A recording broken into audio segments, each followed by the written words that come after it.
Hello everybody, it's Paul here with left-handed knife reviews. Today we have a review of the Civivi Pintail, model number C2020A. Let's get right into it.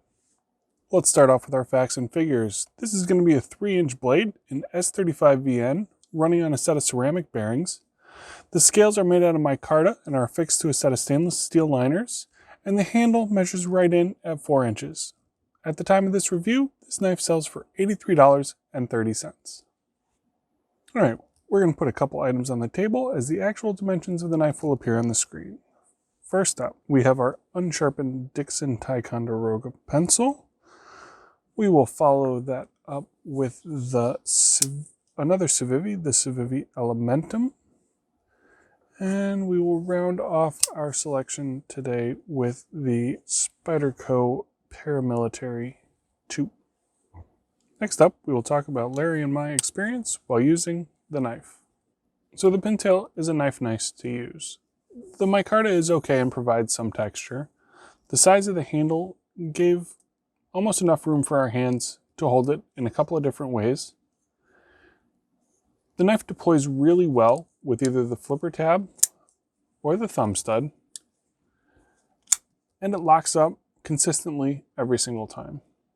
Overall, this knife was very pleasant to carry for review. Next up, let's take a look at what the Pintail succeeds at. This knife has a great blade. Civivi has done a great job with this drop point blade in S35VN. The blade is 1/10 of an inch thick, and the hollow grind is incredibly well done. The action on this knife with the 2 different methods of deploy is also fantastic. This was actually something that we experienced on WeKnife's other budget brand, Sencut. And the option of having both the flipper tab and the thumb stud is something that me and Larry really enjoy. The Pintail was also one of the smoothest actions we have seen with Civivi out of the box. Normally they are very good actions, but this one was a little bit of a step above. For the struggles, let's take a look at the ergos. The handle curves really nicely and sits well in the palm of the hand. The finger spot right here on the top of the blade curves up nicely and gives a nice spot for your thumb to rest without really cramping your thumb at all. And the cutout for the finger on the bottom is plenty big for both Larry and mine larger hands. For both Larry and I, the size of the handle ended up something to be desired. Our pinky ended up kind of fighting for room right towards the end of the knife, which was a little bit uncomfortable. And for me, the positioning of the pocket clip so close to the edge definitely was a little bit uncomfortable while using the knife for prolonged periods.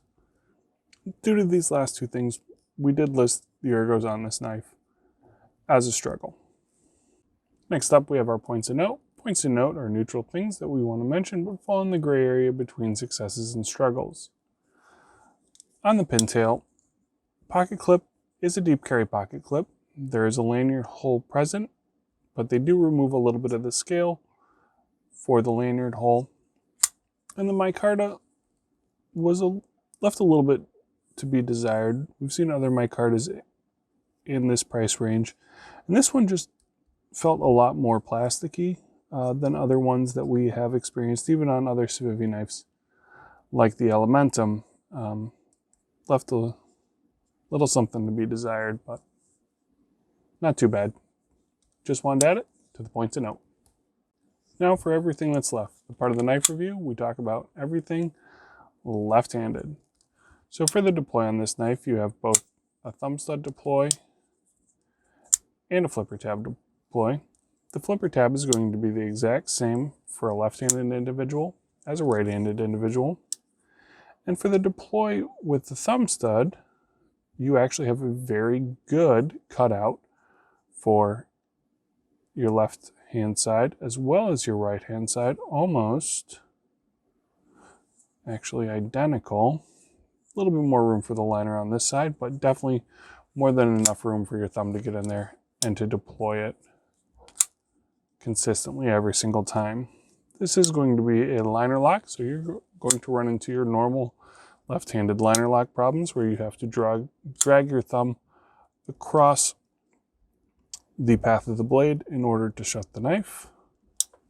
Your pocket clip is reversible for both left or right-handed carry. And overall, this is a very left-handed friendly knife. Let's talk about our final thoughts.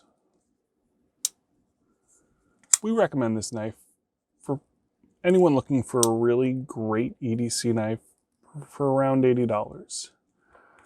For $80, you're getting a great blade, an S35VN, and with excellent fit and finish that operates well for both left and right-handed individuals.